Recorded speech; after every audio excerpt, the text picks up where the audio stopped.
you may have a pileup, especially on the highway where you hit from the behind, and then that forces you to hit the car in front of you, right?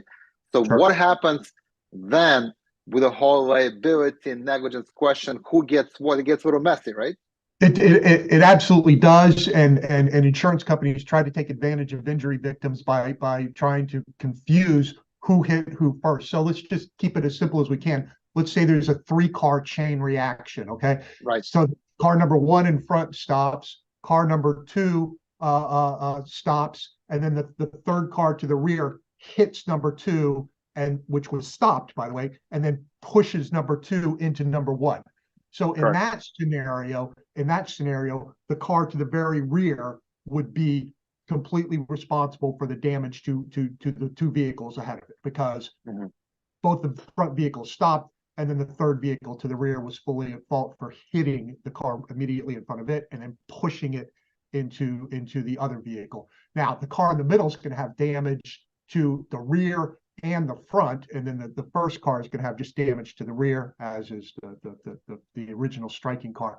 But in addition, both people or whoever's in the 2 vehicles to the front could also have injury claims, and those injury claims would be directed at the vehicle number 3, the one that caused the accident.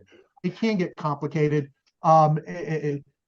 because usually they're kind of bang bang. They happen fast, and Right, and of course. traffic's coming to a stop, and it might be confusing to maybe car number 1, because they're probably not looking in the rearview mirror. They may not know, okay, did the car right behind me hit me, or there was a car behind them?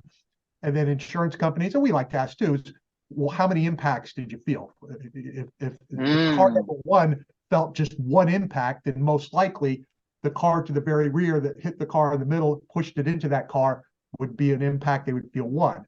But let's say, for instance, car number 1 is stopped, car number 2 hits them, and then car number 3 hits them and pushes them into the car number 1 for a second time. The front vehicle would have felt 2 impacts. Okay, that is, it got hit from behind twice. Okay, and that would be an indication that maybe the middle car, not necessarily always, but it's pretty standard, that means that the car in the middle hit the first car first and then got hit from behind and was pushed into it a second time. So it does get complicated. And that's why we want to know as much as possible from all of the drivers about what they experienced in the accident. Kevin, thank you so much. Thank you, everybody, for tuning in. Sounds good. Thank you. Thank you.